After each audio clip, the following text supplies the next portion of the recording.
Yo, what's the deal, fam? It's your man Eeze out here in this morning walk again. We're doing well out there. Don't forget to like the video, subscribe to the channel. But first thing on my mind today is independence in music, in particular hip hop, a myth. Is it over? Does it not exist?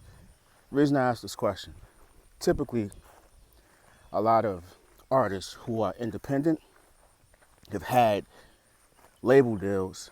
The deals fell through, and subsequently they decided to be independent.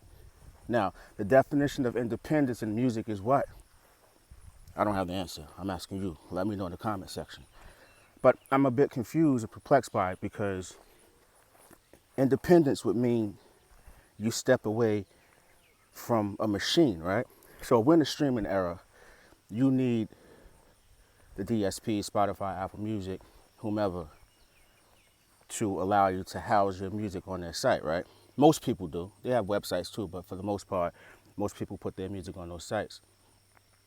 But they utilize TuneCore or maybe DistroKid, which is like this distribution. So I guess the question I'm asking is independence on paper the same as independence being practiced? We have individuals like, let's use Russ, for example. Label deal, Columbia fell through, decided to go indie. After going indie, he still utilizes those connections or a TuneCore to, he delegates the work to them, right? So it's still like having a label. So my question is, once again, is independence in music a myth? Because we come from the era, most of us, of the Master P's getting it out the trunk, Cash Money, and a whole list of Southern artists. I'm not even gonna start naming because I'm gonna miss someone. Obviously, things have progressed.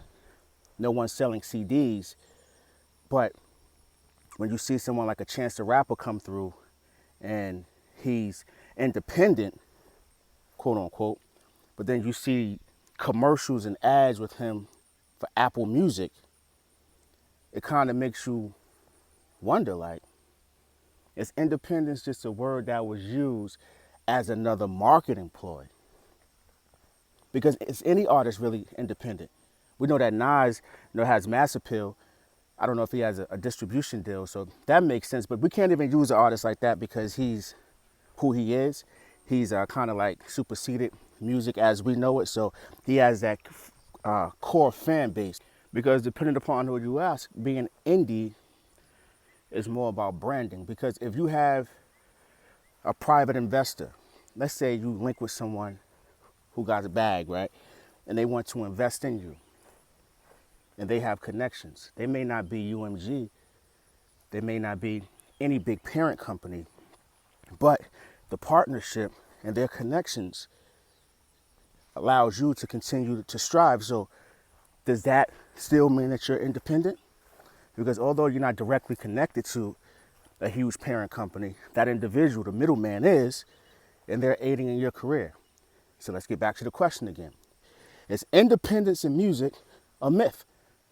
Is it over as we know it?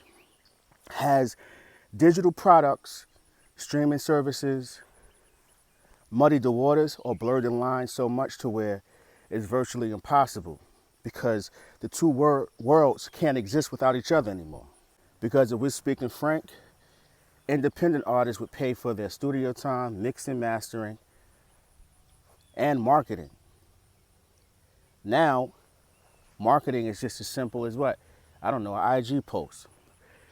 So with all the tools available, which I'm glad people are utilizing, I am not taking that away from anyone. You're supposed to utilize every single tool that is afforded to you in a positive way.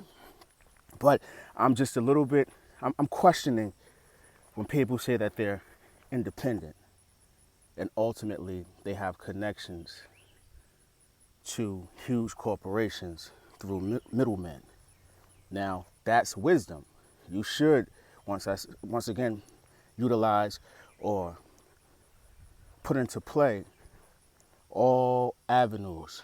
Independence is something like very rare, man. Like it requires resilience, sacrifice, and sometimes even being silenced, right? So The next time we hear someone say that they're independent, it's not, we shouldn't jump out the window and automatically say, no, you're not, or be confrontational, but we should always ask ourselves a question like, are they really independent? Because independent artists are often overlooked. Independent artists really don't have bread like that. Independent artists don't benefit from an infrastructure that being signed to a major label afforded some individuals, and even though they stepped away from the machine, they still have those contacts. Independent artists are not privy to certain rules, regulations, or just simple wisdom and advice because they're learning on the fly. Independence isn't impossible. It is not impossible, but it's definitely not what people are selling. You know what I'm saying? So next time we hear artists say, I did it by myself, did they really? Let me know in the comment section what you think. And who are your top 5 independent artists that you've been introduced to over your time of listening to music? Let me know in the comment section. It's your man Eeze at the Eeze Experience. Go get yours. Yeah. Hey, yo, Eeze.